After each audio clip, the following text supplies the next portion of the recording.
Welcome to concept academy. बच्चों, जैसा कि आप सभी को पता है, सीबीएसई ने सेशन 2021 एंड 2022 के लिए अपना पैटर्न चेंज किया है। तो उस पैटर्न के रिगार्डिंग मैंने ये पूरी की पूरी सीरीज़ बनाई है, ऑब्जेक्टिव सीरीज़। और इस ऑब्जेक्टिव सीरीज़ का ये चैप्टर 6 है। डिस्क्रिप्शन में आपको बाकी के सभी चैप्टरों का भी लिंक मिल जाएगा। स्टार्ट करते हैं क्वेश्चन नंबर 1 से। Electromagnetic induction, that is current can be induced in coil. Select the best. That means बच्चों कि select the best का मतलब देखो, select the best का मतलब है कि हो सकता है इनमें से दो आंसर हो सकता है इन चार में से तीन हो। तो सीबीएसई में ना ध्यान से देखना कि वो इस तरह के क्वेश्चंस भी करेंगे। बच्चों, आप फैकल्टी बाउंड हो चुके हैं, डेरिवेशन नियम आपको दे सकते हैं। आपसे हम लोग ज़्यादा न्यूमेरिकल नहीं सोल्व करा सकते, 5-5 नंबर वाले लेंदी न्यूमेरिकल नहीं करा सकते। तो अब हम लोग इस तरीके के क्वेश्चन डिजाइन करेंगे ही करेंगे। कोई भी फैकल्टी हो इस तरह क्वेश्चन डिजाइन करेगा ही कि select the best. Select the best का मतलब कि इसमें से कंफर्म है दो या तीन आंसर होंगे, बट उसमें सबसे बेस्ट कौन सा है, सबसे अच्छा कौन सा है, वो बताना है। तो ये फिनोमिना है इलेक्ट्रोमैग्नेटिक इंडक्शन। मतलब इलेक्ट्रोमैग्नेटिक इंडक्शन से करंट बनेगा, हमें चेक करना है कि कौन सा आंसर होगा। करंट कैसे इंड्यूस होगा, इलेक्ट्रोमैग्नेटिक इंडक्शन कैसे होगा कॉइल में। Relative motion of coil and magnet is present. Coil move, magnet also move in same direction. Magnet move only and only coil moves. आप लोगों को पता है कि जनरली हम लोग मोटर और जनरेटर के लिए इस तरीके का डायग्राम देखते थे। यहाँ नॉर्थ साउथ मैग्नेट हो गई और यहाँ पे कॉइल हो गई है। यही तो डायग्राम हम लोग देखते थे। ये कॉइल हो गई आपकी ABCD। तो यहाँ पे तो हम लोग जनरली ये देखते थे कि कॉइल रोटेट कर रही है, कॉइल रोटेट कर रही है, मैग्नेटिक फील्ड जो नॉर्थ से साउथ की ओर जा रही है वो कट हो रही है। बिल्कुल ओके, बिल्कुल ओके। पर आप लोग एक चीज सोचो ना, ट्रांसफॉर्मर, क्या ट्रांसफॉर्मर के अंदर कोई मूविंग पार्ट होता है बच्चों? अपने आप से बताओ। उसके अंदर नो रोटेटिंग पार्ट, कोई भी पार्ट रोटेशन वाला नहीं होता। ये आप लोगों को बहुत अच्छे से पता है कि ट्रांसफॉर्मर के अंदर कोई भी रोटेटिंग पार्ट नहीं होता। डेट्स वाई सबसे ज्यादा एफिशिएंसी होती है ट्रांसफॉर्मर की, 95% से भी ज्यादा। आप लोगों को ये क्वेश्चन भी पता होना चाहिए। ऑब्जेक्टिव सीरीज देखोगे तो छोटी छोटी बातें भी आप लोगों को नोट करनी है। अब मैंने यहाँ पे छोटी सी बात बताई कि हमें आज समझ में आया कि ट्रांसफॉर्मर के अंदर कोई रोटेशन नहीं होती, और डेट्स वाई सबसे ज्यादा एफिशिएंसी ट्रांसफॉर्मर की होती है। मोटर जनरेटर की एफिशिएंसी 60% के आसपास होती है। इसकी जो एफिशिएंसी होगी मैक्सिमम 60-70% होगी, उससे ज्यादा नहीं। पर ट्रांसफॉर्मर 95%। क्यों? क्योंकि उसमें रोटेशन ही नहीं है। मतलब वियर एंड टीयर लॉसेस नहीं होंगे भाई, घूमेगा नहीं, फ्रिक्शन नहीं होगा। अच्छा, अब बात आई कि अगर ट्रांसफॉर्मर में रोटेशन नहीं है तो मैग्नेटिक फील्ड कैसे होगी, कैसे कट होगी। डेट मीन्स यहां पे हम लोग टाइम वेरिंग मैग्नेटिक फील्ड ले सकते हैं जो टाइम के साथ वेरी करे। जो मैग्नेटिक फील्ड ली ये भी तो ले सकते हैं। अब ये टाइम के साथ वेरी कर दिया magnetic field, flux phi time के साथ। तो हमारे पास ऑप्शन यही है कि आप कॉइल को मूव करा दो, आप कैसे भी करके फ्लक्स में चेंज करा दो, दोनों ही बेस्ट है। अजय दोनों अगर हम लोग चाहे तो दोनों करा दें। डेट मीन्स यहां से हमें समझ में आया, कीवर्ड क्या समझ में आया कि सर कीवर्ड तो हमें समझ में आ गया कि रिलेटिव मोशन होनी चाहिए। और रिलेटिव का मतलब एक दूसरे की रेस्पेक्ट में, चाहे तो पहले वाला चेंज हो जाए, चाहे दूसरे वाला चेंज हो जाए, चाहे दोनों चेंज हो जाए, इसी को तो रिलेटिव बोलते हैं। इसी को तो रिलेटिव बोलते हैं, ये तो आप लोगों को सभी को पता है। तो कौन सा आंसर होना चाहिए इसका? If relative motion of coil and magnet is present, first वाला answer. Second question, when a bar magnet, क्या क्वेश्चन है बच्चों? When a bar magnet is push toward the coil connected in series with a galvanometer, the pointer in galvanometer G। अच्छा, bar magnet जो coils के साथ connect है और उसके साथ गैल्वेनोमीटर कनेक्ट है। एक सेकेंड फिर से देखो, when a bar magnet is push towards the coil. देखो एक कॉइल बना देता हूं मैं आप लोगों के लिए, ये कॉइल हो गई, और इस कॉइल के पास हम क्या कर रहे हैं, बार मैग्नेट है, इसको पुश कर रहे हैं। ये नॉर्थ हो गया, ये साउथ हो गया, और इसके साथ सीरीज में क्या है, यहां पे गैल्वेनोमीटर कनेक्ट है, और गैल्वेनोमीटर में निडल होगी। गैल्वेनोमीटर क्या काम करता है? एक्यूरेट करंट बताता है। अबे यार ये तो पता है ना आप लोगों को, क्या मेजर करता है? Accurate current. सोचो ना बच्चों, कॉमन सी बात है, हमारे पास अमीटर है, वो भी करंट बता रहा है, अमीटर भी करंट बता रहा है, गैल्वेनोमीटर भी करंट बता रहा है। जब अमीटर है हमारे पास तो गैल्वेनोमीटर की जरूरत क्या पड़ी?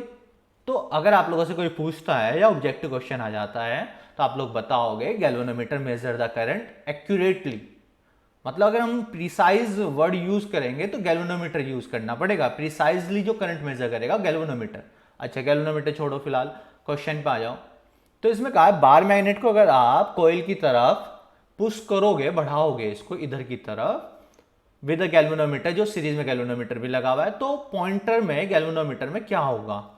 Oxalate, does not move, source deflection while bar is in motion, source deflection while bar is stationary. अब देखो कॉइल के अंदर फ्लक्स कब चेंज होगा, लिंक होगा, अगर मैं इस मैग्नेट को यहां पे ऐसे का ऐसे ही छोड़ दूं तो फ्लक्स एक बार बना, सपोज कर लिया 50 वेबर बन गया। 50 weber, weber is the magnetic flux की यूनिट, ऐसा ही, ये ध्यान रखना। आप लोगों को बार बार ऑब्जेक्टिव सीरीज में कुछ ना कुछ मिलता रहेगा एक्स्ट्रा भी। हाँ, तो 50 वेबर, अगर मैं इसको छेड़ू ना तो 50 रहेगा, और हमें पता है कि करंट कब बनेगा? जब फ्लक्स में चेंज होगा। इसको ध्यान रखना हमेशा, change in flux, change in flux. और ये चेंज इन फ्लक्स किसकी वजह से होता है? रिलेटिव मोशन की वजह से। किसकी वजह से? रिलेटिव मोशन की वजह से।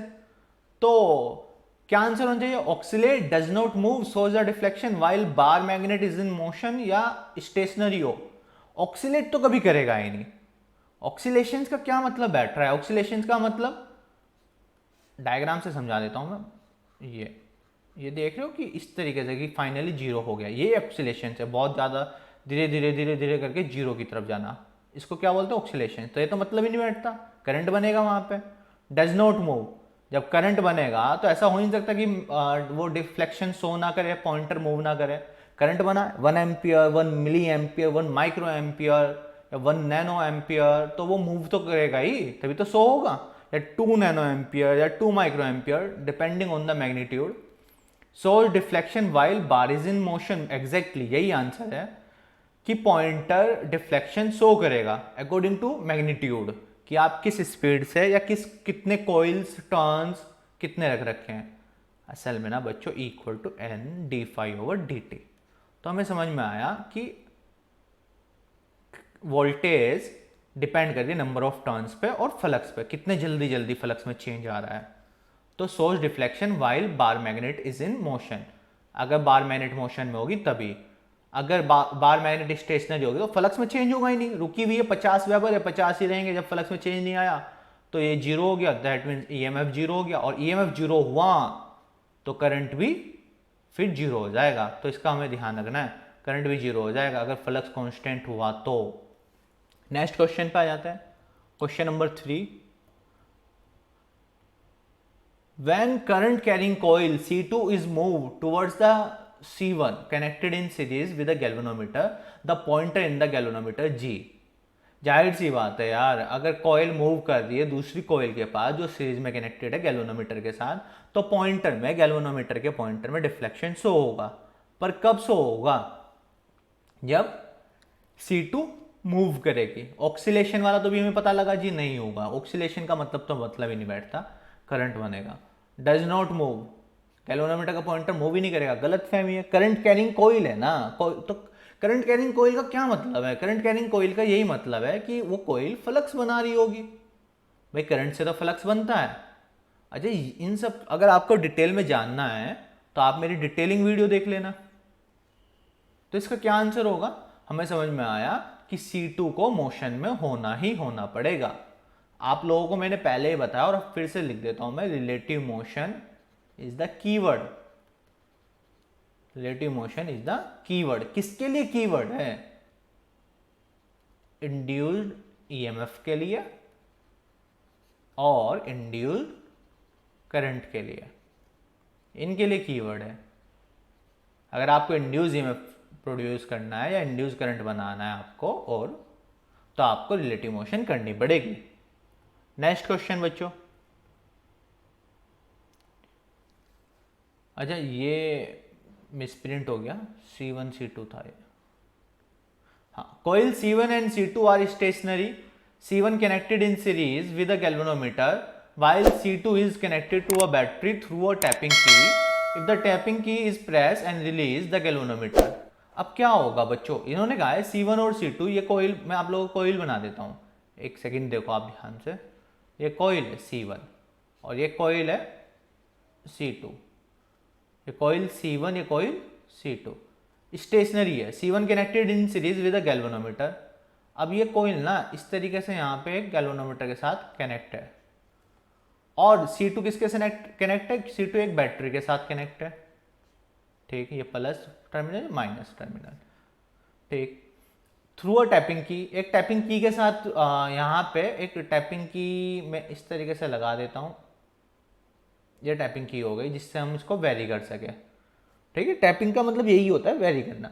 इफ द टैपिंग की इज प्रेस, इसको हमने प्रेस कर दिया एंड रिलीज, फिर छोड़ दिया द गैल्वेनोमीटर। अब गैल्वेनोमीटर क्या होगा, उससे क्या होगा बच्चों, ये कनेक्टेड है पूरा का पूरा सिस्टम, तो हमें पता है गैल्वेनोमीटर ऑक्सीलेशन नहीं, shows deflection while C2 is stationary, मतलब ही नहीं बैठता भाई, C2 को तो मोशन में आना पड़ेगा, डज नॉट मूव, ये भी बिल्कुल गलत, वो भी गलत, तो कौन सा आंसर है, shows deflection while current in C1 C2 is changing. भाई जब करंट चेंज होगा तभी तो फ्लक्स में चेंज आएगा, और फ्लक्स में चेंज आएगा तो आपको पता है, फ्लक्स में चेंज आएगा तो क्या होगा, फ्लक्स में जैसे ही चेंज आया तो हमारा एक EMF इंड्यूस हो जाएगा। एक्चुअली में ना बच्चों ये स्टेशनरी थे दोनों, ये देखो coil C1 and C2 are stationary, coil C1 and C2 are stationary, that's why जब वो कॉइल C1 C2 स्टेशनरी है तो हमें करंट को चेंज करना ही पड़ेगा। नेक्स्ट आ जाओ, magnetic flux through a surface is given bye, बहुत सिंपल क्वेश्चन, ज्यादातर बच्चे आप लोगों को मैं बताऊं बच्चों, इसमें 90% बच्चे जल्दी जल्दी में, बहुत अच्छे बच्चे, ऐसा नहीं मैं सबको ले रहा हूं, मतलब बहुत अच्छे बच्चे भी जल्दी जल्दी में गलती कर देते हैं, वो ऑप्शन ए पे टिक लगा देते हैं कि B vector dot d s vector, जबकि ये गलत है। बोलेंगे नहीं सर यही था, हमें तो यही पढ़ाया गया था। अबे फ्लक्स का क्या मतलब होता है, फ्लक्स का आप लोग मतलब ही नहीं समझते हो। फ्लक्स का मतलब होता है collection of magnetic field lines. क्या मतलब है कि जब बहुत सारी मैग्नेटिक फील्ड लाइंस इकट्ठी हो जाएं, उनको इकट्ठा कर दो, कलेक्शन कर दो, उसी को फ्लक्स बोलते हैं। मतलब फ्लक्स और कुछ नहीं है, मैग्नेटिक फील्ड लाइंस को डिफाइन करना चाह रहा है।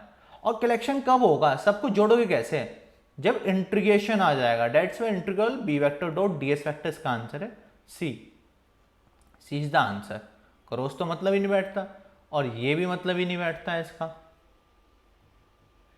Next, according to Faraday's law, one of the most important question कि फैराडेज लॉ से कुछ ना कुछ तो बनना ही है। अब जो अभी हमने फॉर्मूला पढ़ा वो भी तो फैराडेज लॉ का ही है। हाँ तो इसको देखते हैं। द मैग्नेट, अच्छा मैं क्वेश्चन लिख देता हूं पहले तो, ताकि आप लोगों को प्रॉब्लम ना, E is equal to N d phi over d t और d psi over d t equal to, ये बोल दो चाहे ये बोल दो। साई क्या है, फ्लक्स लिंकेज, ये जो वेयर साई क्या है हमारा, फ्लक्स लिंकेज, ये आपको पता भी है, हालांकि मैं फिर पता नहीं क्यों बता रहा हूं, आप लोगों को पता भी है। फ्लक्स लिंकेज, ऐसा फ्लक्स, नाम से पता चल रहा है ना, ऐसा फ्लक्स जो लिंक करता हो। किसको लिंक करेगा, मुझे, आप लोगों को नहीं ना, नंबर ऑफ टर्न्स को। डेट्स वाई साई की वैल्यू n5, तो n कांस्टेंट, तो वो बाहर आ जाएगा, तो पहले वाली इक्वेशन बन जाएगी सेम। अच्छा तो हमें समझ में आया कि ईएमएफ कब बनेगा, इंड्यूस ईएमएफ कब आएगा, जब फ्लक्स में चेंज आए टाइम के साथ। तो इसको लिए हम लोग क्या यूज करेंगे, the rate of change of magnetic flux. अच्छा पढ़े equation, sorry theory. The magnitude of induce EMF in A circuit is, ये तो सब में सेम लाइन है, यहां से पढ़ना, is proportional to time of change of magnetic flux, time के साथ मैग्नेटिक फ्लक्स में चेंज आए। अब देखो time of change of magnetic flux, और अब नेक्स्ट ऑप्शन है time rate of change of magnetic flux. Next है फिर से time of change of magnetic flux, और ये वाला है change of magnetic flux through the circuit. बच्चों मैंने अभी डेफिनेशन में बोला था, ये D phi over d t का मतलब क्या है, rate of change of, time rate of change of, तो इसका क्या आंसर होगा बी। ध्यान रखना सारे ऑप्शन एक जैसे रखने, रेट ऑफ चेंज ऑफ ये होना बहुत जरूरी है बच्चों, ये वर्ड इसका ध्यान रखना, rate of change of magnetic flux, इसमें और इसमें कंफ्यूज मत हो जाना, सेकंड और इसमें या फिर फोर्थ में या थर्ड में। तो क्या आंसर है इसका? Only B. ये डी गलत, सी गलत, ए गलत। Next, according to Faraday's law for a coil having n turns the total induce EMF, अभी आप लोगों को पढ़ा था आप लोगों ने, क्या आंसर होगा बच्चों? हमें पता है, डायरेक्ट बोल दो ना कि सर इतना कहाँ टेंशन लेते हैं, डायरेक्ट है आंसर इसका डी। डी, बी पे मत टिक लगा देना, इसमें मेंशन थोड़ी कि नंबर ऑफ टर्न्स 1 है, नहीं मेंशन है ना, फिर जब तक हमें बताया नहीं आएगा तब तक हम कैसे लगा दे बी वाले पे? तो E equal to minus n d phi over d t. देखो ना बच्चों, for a coil having n turns the total induce EMF is given by. Clear है? नेक्स्ट,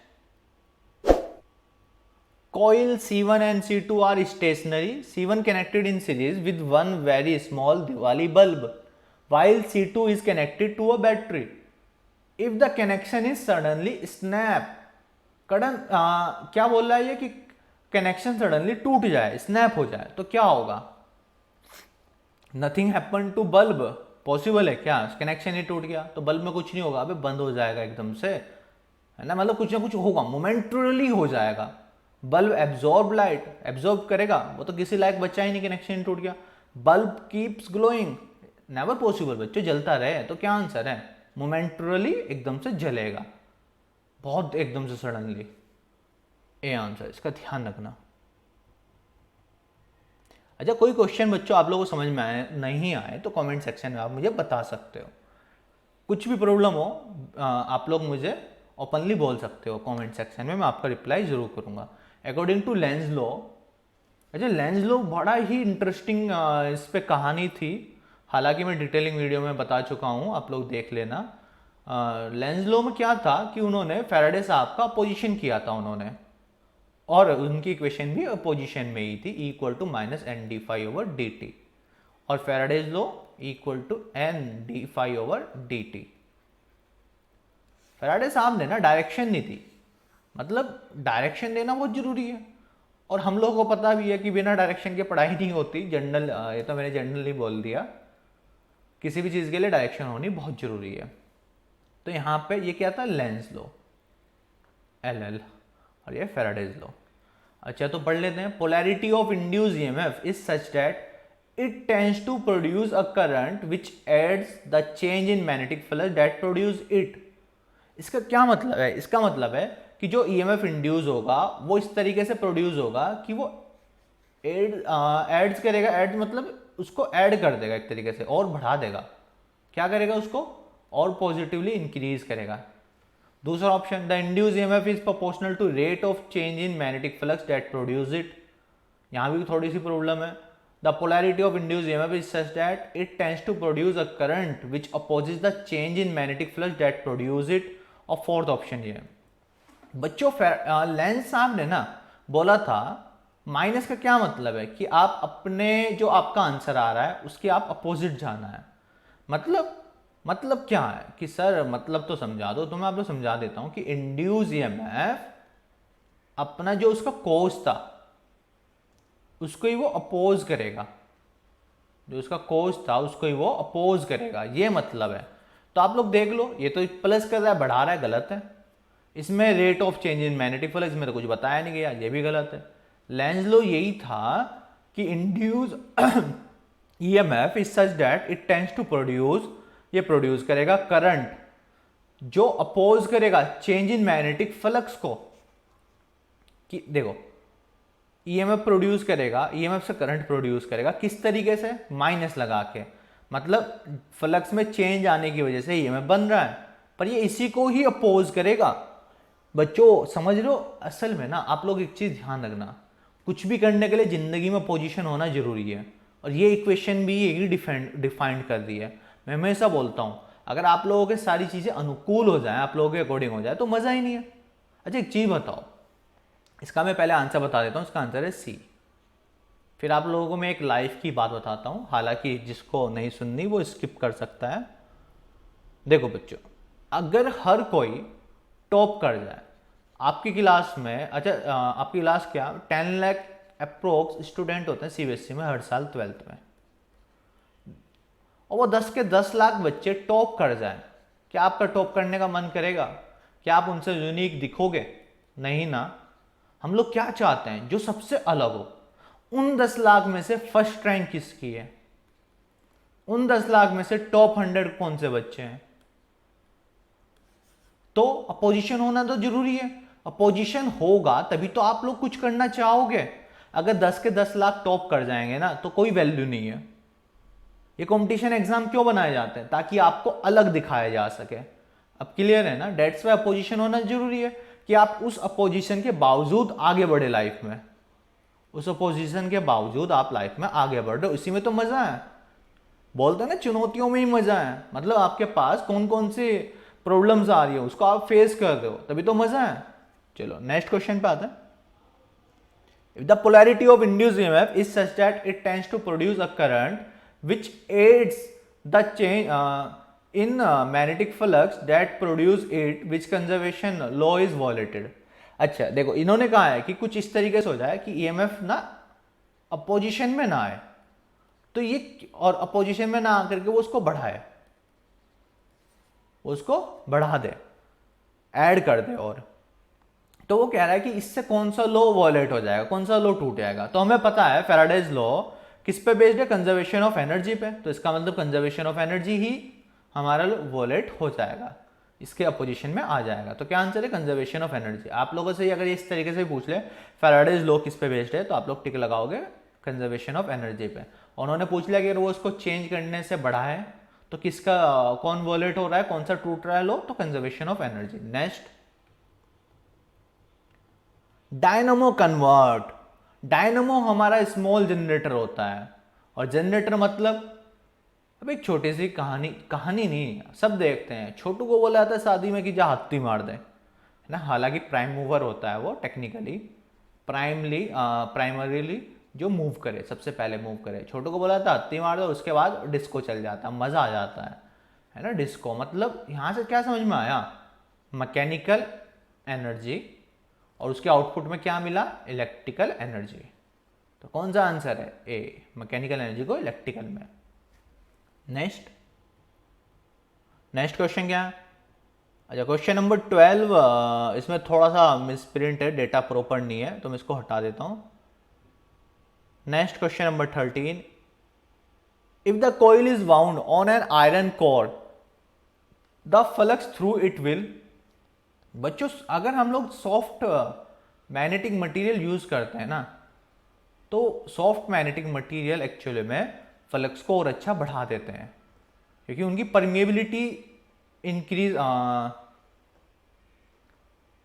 परमिएबिलिटी उनकी ज़्यादा होती है, और वो हमें फ़ायदा भी करती है।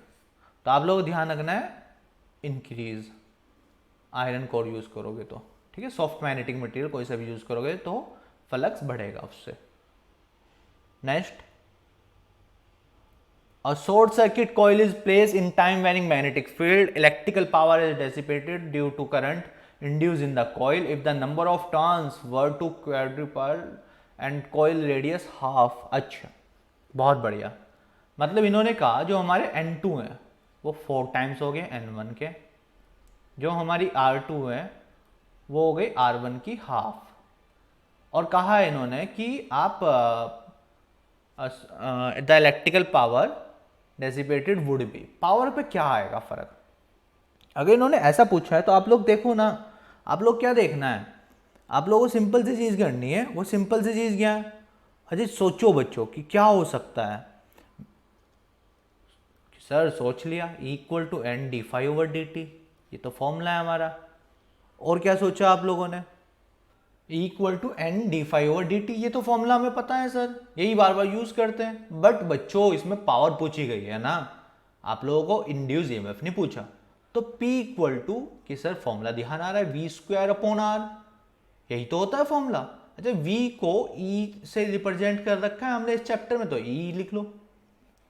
R मतलब आर क्या है, रेजिस्टेंस। ये तो फॉर्मूला ध्यान है कि सर ये तो फॉर्मूला हमें ध्यान है, तो ठीक है फिर भाई ये फॉर्मूला ध्यान है, इसको अप्लाई कर लेते हैं। तो P इक्वल टू क्या होगा, आप देखो जब मैं E के बदले E को रिप्लेस करूंगा n d phi over d t से, तो n square d phi over d t whole square upon R. तो आर को मैं यहीं लिख लूं, समझ में आया ना, होल अपॉन आर होगा तो वो आर यहीं आ जाएगा। तो अब हमें समझ में आया कि सर कुछ कुछ समझ में आ गया। बच्चों क्या समझ में आया कि सर समझ में आया कि यहाँ पे हम चेंज कर रहे हैं नंबर ऑफ टर्न्स को और रेडियस को। मैग्नेटिक फील्ड में हम कोई भी चेंज नहीं कर रहे। टाइम वेरिंग मैग्नेटिक फील्ड है, टाइम के साथ वेरी कर दी है मैग्नेटिक फील्ड, वो ऐसी मैग्नेटिक फील्ड है। तो इसी को तो d phi over d t को तो यही है कि फ्लक्स में चेंज आ रहा है, मैग्नेटिक फील्ड में चेंज आ रहा है। तो इसको तो ये तो जो चेंज आ रहा है वो चेंज फिक्स है कि इतना चेंज आ रहा है, मतलब इसके बाद हम छेड़छाड़ नहीं कर रहे। दूसरे के लिए हमने दूसरे केस के लिए हमने जो P2 वाला केस है वो हमने क्या लिया, नंबर ऑफ टर्न्स को इंक्रीज किया और 4 टाइम्स, और रेडियस को हमने कर दिया हाफ टाइम। तो P2 जो होगा ना वो डिपेंड करेगा किस पे, N2 स्क्वायर अपॉन R2। किस पे, N2 स्क्वायर अपॉन R2। अच्छा R का क्या मतलब है, रेजिस्टेंस का क्या मतलब होता है, R equal to rho L upon A. क्या मतलब बच्चों, रो एल अपॉन ए। तो हमें पता है एरिया का मतलब क्या होगा बच्चों, rho L upon pi R square. किसी भी वायर के लिए क्रॉस सेक्शनल एरिया उसका पाई आर स्क्वायर होता है। तो हमें समझ में आया N2 स्क्वायर अपॉन रो, तो फिर से कांस्टेंट, तो रो को हटा दो, L2 और पाई R2 स्क्वायर ऊपर चला गया, पाई R2 स्क्वायर। अच्छा बच्चों अगर ये क्वेश्चन समझ में ना आए ना तो मुझे बता देना, मैं दोबारा से इसको बता दूंगा या आप वीडियो पॉज करके फिर से देखना। तो अब फटाफट से करते हैं ये क्वेश्चन। तो P2 बाय P1, N2 कितना कर दिया आपने 4 टाइम्स, तो 4N1 स्क्वायर इंटू रेडियस कितनी कर दी भाई, R1 bye 2 whole square. Turns बढ़ाए तो ये भी 4 टाइम हो जाएगा, लेंथ भी तो इंक्रीज होगी ना बच्चों।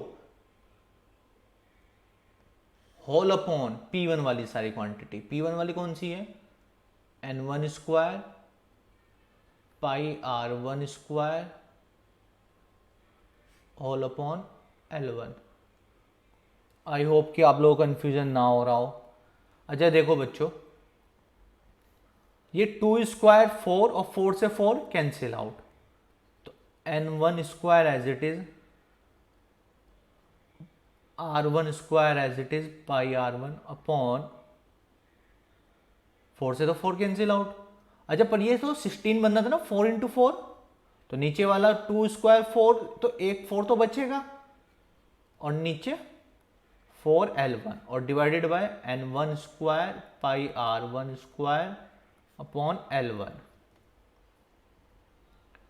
तो फाइनली बच्चों इस 4 से भी ये 4 कैंसिल और ये सारा इससे cancel. That means P2 bye P1 का अगर मैं रेशो देखूं तो क्या आंसर आ रहा है 1, और 1 का मतलब क्या है, P2 और P1 भी सेम है। तो इस कंडीशन में क्या होगा बच्चों, बहुत फेमस क्वेश्चन है ये, ध्यान रखना। इस केस में electrical power dissipated will be same. Next question, a conductor 2 meter long move at a right angle to magnetic field of flux density 1 Tesla with a velocity 12.5 metre पर second, induce EMF। इतना simple question, खुश हो गए होंगे बाजू बहुत बच्चे। तो BVL, ध्यान है कि सर रटा पड़ा है फॉर्मूला, BVL, B कितना है 1 टेस्ला, V कितना है 12.5, L कितनी है लेंथ 2, कि सर तरस देते इस तरह के क्वेश्चन के लिए। तो कितना आएगा 25 वोल्ट, सी आंसर है ना। ये अबे ये तो फॉर्मूला ध्यान है, ये भी भूल गए, volt. Next, weber is the unit of, कि सर यही तो क्वेश्चन आने चाहिए एग्जाम में बच्चों, सारे क्वेश्चन आएंगे, कुछ क्वेश्चंस डिफिकल्ट भी होंगे। अच्छा मैंने सैम्पल पेपर एनालिसिस किया है, आप उसको भी देख सकते हो, उससे भी आपको आइडिया मिल जाएगा पेपर किस तरीके का आना है। Next, in case of inductance current is proportional to, अबे यार सबको पता है कि नंबर ऑफ टर्न जो फ्लक्स के साथ लिंक कर रहे होंगे वो प्रोपोर्शनल टू होता है करंट के, तभी तो n phi equal to l I आता है। तो फिर किसके प्रोपोर्शनल टू है? Magnetic field, volta cross inductance, B magnetic field.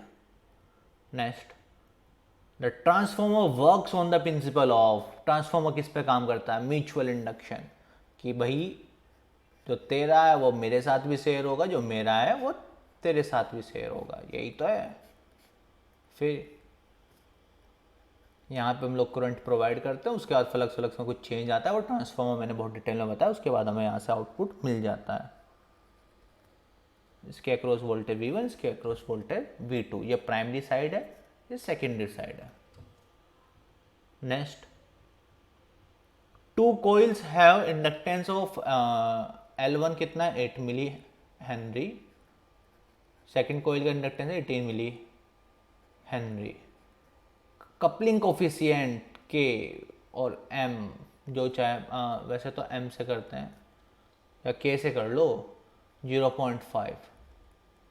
To coils are connected in series, total inductance, बहुत अच्छा क्वेश्चन है L सीरीज के लिए, L1 plus L2 plus K under root L1 L2, अच्छा sorry 2K L1 L2, formula ध्यान रखना बच्चों। तो 8 मिली हेनरी में ही आंसर आएगा, तो उसको भी हम लोग, मैं लिख नहीं रहा हूँ मिली को बार बार, 8 plus 18 plus 2 into 0.5 under root 8 into 18, तो कितना हो जाएगा? 8 प्लस 18, अच्छा 2 इंटू 0.5 तो 1 बन जाएगा, और ये अंडर रूट ये हो जाएगा 4, ये हो जाएगा 36, तो 4 के लिए 2 बाहर और 36 के लिए 6 बाहर। अच्छा मैं इसी तरीके से कैलकुलेशन करता हूँ, मैं ये नहीं 18 8 जा करूँगा फिर अंडर रूट निकालूंगा, अबे कॉमन सी बात है ना, 4 इंटू 2 8 बनता है, 18 इंटू 2 36 बनता है, तो इसका 2 इधर मल्टीप्लाई कर दिया, तो 6 और 2 बाहर। मैथ से कैसे जाए वैसे मर्जी कैलकुलेशन कर लो, 12 और 18 30 38 है कोई आंसर? अच्छा मिल गया सर, बी है, तो बी पे टिक लगाओ फिर। Next, a conducting gas is in form of long cylinder, current flow through the gas along the length of cylinder, current flow हो रहा है सिलेंडर में। बहुत अच्छा क्वेश्चन है बच्चों, मैं कहता हूँ कि क्वेश्चन ये ही होने चाहिए जो आपको डराए पर सिंपल क्वेश्चन हो, तो डराना जरूर चाहिए। अबे मजाक तभी तो है जब बच्चे डरेंगे, तो क्वेश्चन कॉन्सेप्चुअल होना चाहिए, सिंपल। सिलेंडर मैंने बना दिया है, इन्होंने कहा करंट फ्लो हो रहा है थ्रू द गैस, इसमें गैस भरी पड़ी है, इसमें करंट फ्लो हो रहा है इन गैस में, और यूनिफॉर्मली क्रॉस सेक्शन में गैस डिस्ट्रीब्यूट है जिसमें करंट फ्लो हो रहा है। डिसरिगार्ड थर्मल और इलेक्ट्रोस्टैटिक फोर्सेज, उनको हटा दिया इन्होंने गैस मॉलिक्यूल्स के बीच में, ड्यू टू मैग्नेटिक सेटअप, मतलब अब इसके अंदर सिर्फ और सिर्फ हम लोग मैग्नेटिक सेटअप को ही स्टडी करेंगे, बाकी की चीज़ें हटा दो भी।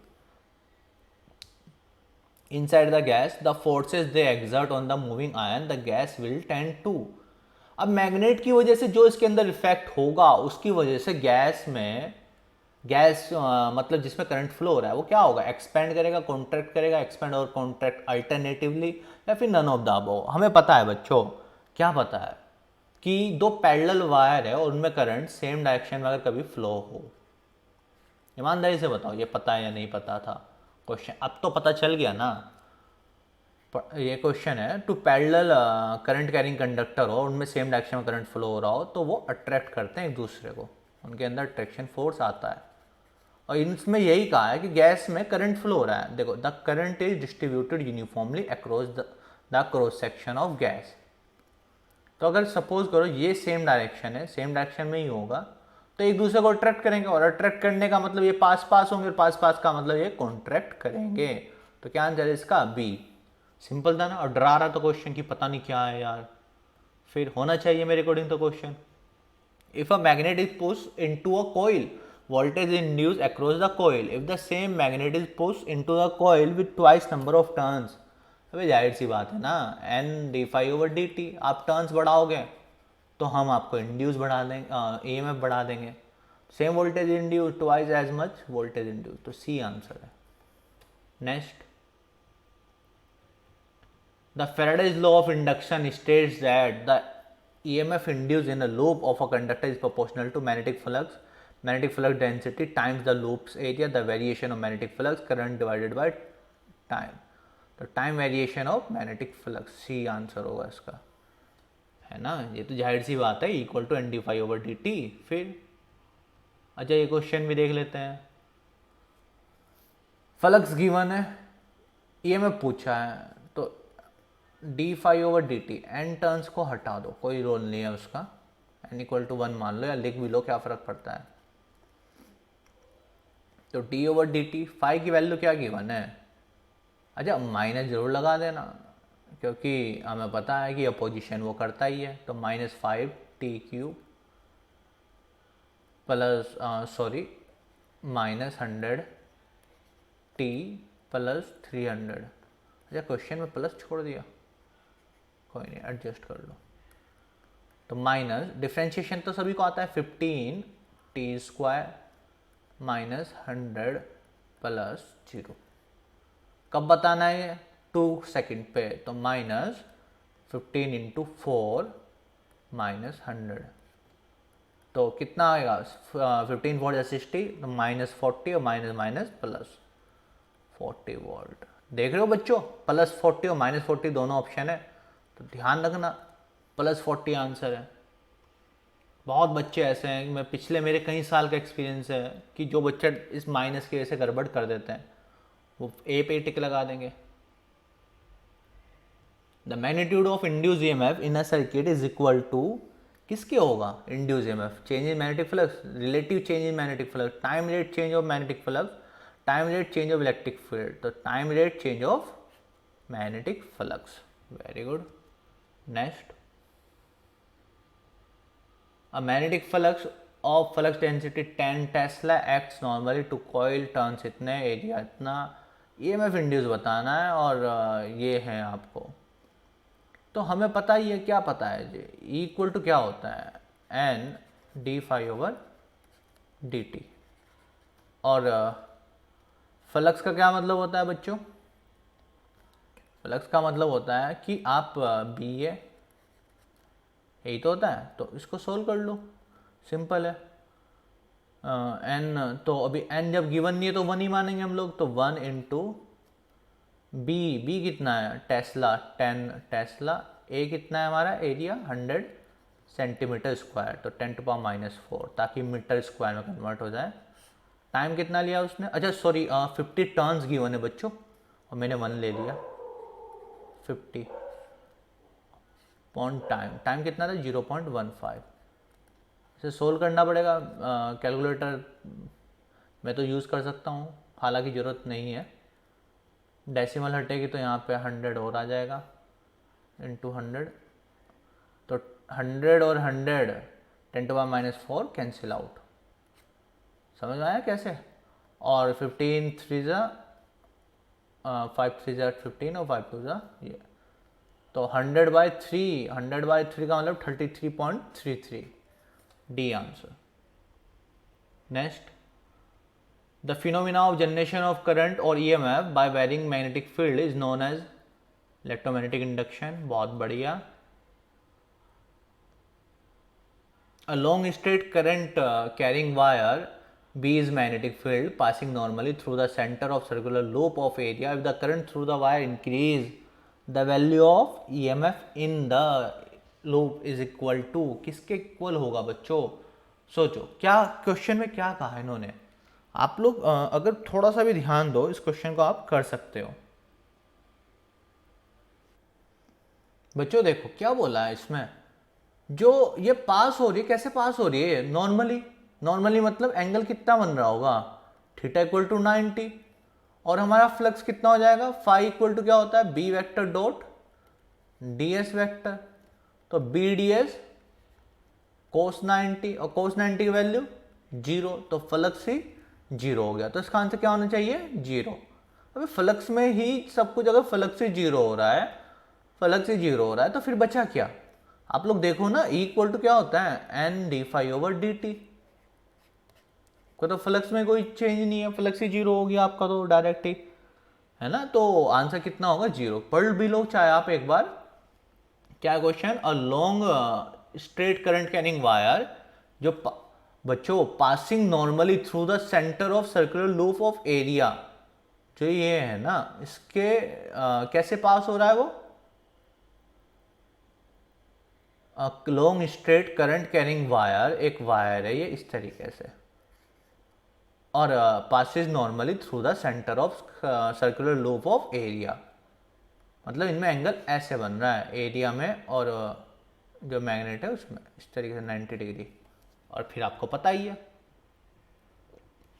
The term magnetic flux is defined as total number of magnetic field lines crossing through any surface normally, dot product of magnetic field and cross section B A, total magnetic field per unit area B, या फिर both A and B. तो क्या answer होगा बच्चों, total number of magnetic field lines crossing through any surface normally, ये या फिर कुछ और। हमें पता है कि सर अभी तो हमने पढ़ा था कि चाहे तो वो total number of magnetic field lines बोल दो, चाहे आप डॉट प्रोडक्ट बोल दो, तो ए भी सही है बी भी सही है, और ए बी का मतलब डी सही है, गलती मत कर देना। Which of the following ways can be used to change the value of magnetic field? आप कैसे मैग्नेटिक फील्ड में चेंज कर सकते हो? Magnetic field in which loop is place is either increasing और डिक्रीजिंग, आपने मैग्नेटिक फील्ड को ही change कर दिया, सही है। If the shape of conducting loop is change, compress और स्ट्रेच करके, ये भी बिल्कुल सही है। If the orientation of conducting loop in magnetic field is varies, ये भी बात बिल्कुल सही है भाई। तो इसका मतलब इसका आंसर तो डी होगा, डी आंसर होगा। ध्यान रखना सीबीएसई की फैकल्टी बैठी हुई बहुत स्मार्ट है, वो आप लोगों को गड़बड़ करेगी कि आप पहले वाला ही ऑप्शन पढ़ो और उसको ही टिक कर दो, फर्स्ट को टिक कर दो, जबकि आप सेकंड थर्ड पे ध्यान ही ना दो। तो ऑल ऑफ द अबव भाई, या तो नन ऑफ द दी या फिर AOT, इनमें मत फंसना। All of these, none of these, इनमें मत फंस जाना, इनमें गड़बड़ मत करना, दोनों को ध्यान से देखना इस टाइप के क्वेश्चंस को। The line of magnetic flux which are parallel in case same direction। अच्छा आप लोग गड़बड़ मत कर देना, वहां मैंने बोला था करंट की डायरेक्शन सेम होगी तो वो अट्रैक्ट करेंगे, है ना, दो पैरेलल वायर में। कुछ बच्चे तो वही सोचते कि सर ये तो हमें पता है, अबे उल्लू, वहां करंट की डायरेक्शन सेम थी। और यहाँ हमारा क्वेश्चन जो बन रहा है वो बन रहा है magnetic flux which are parallel in same direction, मतलब क्या है, the line of magnetic flux which are parallel. Flux क्या बनाता है, पोल बना देगा, इसने नॉर्थ पोल बना दिया और यहाँ पे फिर एक और नॉर्थ पोल बन गया, ये पैरेलल है। नॉर्थ को क्या करेगा, रिपेल करेगा ना, फिर आंसर क्या होगा, B, repel. Electromagnetic induction current can be induce in coil, select the best. I think ये आपने पहले भी पढ़ा था, डायरेक्ट आंसर बता दो क्या होगा कि सर पहले पढ़ेगी क्या जरूरत है, हमें पता है keyword relative motion. Next, a bar magnet is push towards the coil connected in series with the galvanometer, the pointer in galvanometer G. कब शो करेगा deflection, the bar magnet motion में होगी। आई थिंक एक दो question ये repeat हो गए शायद, है ना, चलो अच्छी बात है, आप लोग प्रैक्टिस हो जाएगी। C2 इज मूव, क्या है क्वेश्चन बच्चों, पढ़ना एक बार। when current carrying coil C2 is moved towards the coil C1 connected in a series with the galvanometer, the pointer in galvanometer is, क्या होगा, जब डिफ्लेक्शन कब शो करेगा, जब मैग्नेट मोशन में होगी या कोयल मोशन में होगी। कोयल C1 C2 आर स्टेशनरी, ओहो ये तो वही क्वेश्चन है ये भी। तो क्या आंसर होगा इसका भी, डिफ्लेक्शन शो करेगा जब वो चेंज हो रही होगी कोयल के अंदर करंट। ऑप्शन मैंने बच्चों खुद से लिख दिए हैं, एक्चुअली में ऑप्शन वाले कुछ क्वेश्चन में प्रॉब्लम हो गई थी। अच्छा तो हमें दिख रहा है कि सर आपने बताया था इंटीग्रेशन वाला आंसर होगा। अबे इंटीग्रेशन वाला आंसर होगा बट इसका मतलब ये थोड़े सारे इंटीग्रेशन आंसर हो गए, यहाँ पे क्रॉस प्रोडक्ट है, और मैंने बताया था कि फ्लक्स होगा वो इंटीग्रल तो होगा, कलेक्शन तो होगा, पर डॉट प्रोडक्ट के, मैग्नेटिक फील्ड और एरिया वेक्टर के डॉट प्रोडक्ट के। दैट मीन्स का आंसर डी होगा, B vector dot d s vector. बच्चों वीडियो अच्छा लगा तो लाइक, कमेंट और शेयर जरूर करना।